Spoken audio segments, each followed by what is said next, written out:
అందరికి కూడా వారు ఎందుకోసం ఎంఎంటీఎస్ పేదలకు ఉపయోగపడే జస్ట్ 2.5 కిలోమీటర్స్ ఉమ్నాబాద్ నుంచి ఎయిర్పోర్ట్ లోపలికి అనుమతి ఇవ్వకపోవడానికి గల కారణము దీని వెనకాల ఉన్న కుట్ర, దీని వెనకాల ఉన్న ఆర్థిక రాజకీయ ప్రయోజనము ఏందనేది కూడా ఈరోజు తెలంగాణ ప్రజలకు తెలవాలి.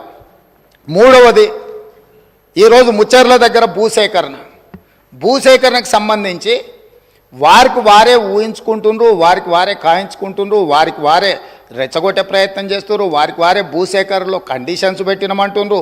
మళ్ళీ ఇవన్నీ చెప్తూనే మీరు న్యూయార్క్ చేయండి, మీరు డల్లాస్ చేయండి, నేను ఎప్పుడో మీలాక ఓల్డ్ సిటీని ఇస్తాంబుల్ చేస్తా అని, వరంగల్ని లండన్ చేస్తా అని, కరీంనగర్ని న్యూయార్క్ని చేస్తా అని ఇట్లాంటి అబద్ధాలు నేను ఎప్పుడు చెప్పలే. ట్యాంక్ బండులో నీళ్లను కొబ్బరి నీళ్ళలాగా చేసి ఎత్తుకొని తాగేటట్టు చేస్తా అని నేను ఎప్పుడు చెప్పలేదు అధ్యక్ష.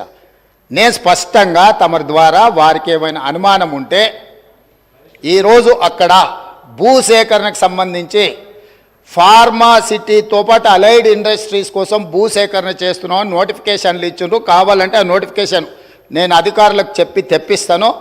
దాంట్లో ఉన్న కండిషన్స్ ఏంది, ఏ మేరకు అక్కడ భూసేకరణ జరిగింది, భూసేకరణకు నోటిఫికేషన్ ఇచ్చిండ్రు అనే దాన్ని నేను స్పష్టంగా వారికి చెప్తాను అధ్యక్ష.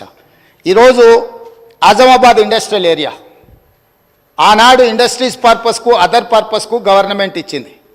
ఈనాడు ఈ ప్రభుత్వము వాటిని మొత్తం రెసిడెన్షియల్ కింద మార్చుతామని పాలసీ మార్చుకోలేదా అధ్యక్ష? దాంతో భూసేకరణ భూమి అంతా బద్దలైపోయిందా? ఈరోజు ప్రభుత్వం ఫార్మా అండ్ అలైడ్ ఇండస్ట్రీస్తో పాటు అక్కడ నేను తమ ద్వారా వారికి ఈ మహానగరంలో పెట్టుబడులు పెట్టే పెద్ద కంపెనీలకు ఉద్యోగ ఉపాధి అవకాశాలు కల్పించే సంస్థలకు నేను చెప్పదలుచుకున్నా. అక్కడ skill university, young India skill university రేపు సాయంత్రం 4 గంటలకు ప్రారంభించబోతున్నాం. ఇంతగా ప్రోత్సహిస్తామని చెప్పిండు కదా. ప్రతిపక్ష పార్టీ నుంచి వచ్చి భాగస్వామ్యం చేయండి.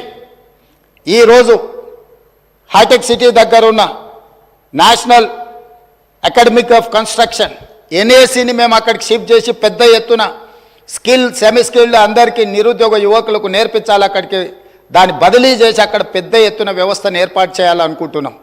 దాన్ని ప్రోత్సహించడానికి దాంట్లో ఆ కార్యక్రమాలలో పాల్గొనడానికి మీరు ముందుకు రండి.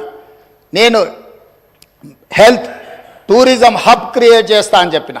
స్పోర్ట్స్ యూనివర్సిటీస్, ఈరోజు యువకులు గంజాయి అని డ్రగ్స్ అని ఉద్యోగ ఉపాధి అవకాశాలు దొరకక వ్యసనాలకు లోనయ్యి తప్పుదోవ పడుతున్నారు. కాబట్టి తెలంగాణ సమాజంలో ఉన్న లక్షలాది మంది నిరుద్యోగ యువకులకు ఒక సాంకేతిక నైపుణ్యం నేర్పించి ఈ రాష్ట్రం ఈ దేశంలోనే కాదు మిడిల్ ఈస్ట్ కంట్రీస్ నుంచి వివిధ దేశాలకు వెళ్ళి ఉద్యోగ ఉపాధి అవకాశాలు పొందాలి అని చెప్పి అక్కడ స్కిల్ యూనివర్సిటీతో పాటు ఇతర దానికి సంబంధించిన నైపుణ్యం కలిగిన విద్యా అవకాశాలు కల్పించే యూనివర్సిటీలకు నేను అక్కడ అవకాశం ఇస్తా అని చెప్పిన అధ్యక్ష.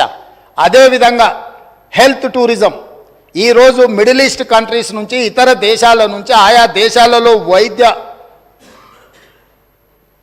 పరిస్థితులు లేక అక్కడ వసతులు లేక ఈరోజు భారతదేశంలో ముఖ్యంగా హెల్త్ సిటీగా డెవలప్ అయిన హైదరాబాద్కి వేలాది మంది ఇక్కడికి రావాలనుకుంటున్నారు అధ్యక్ష.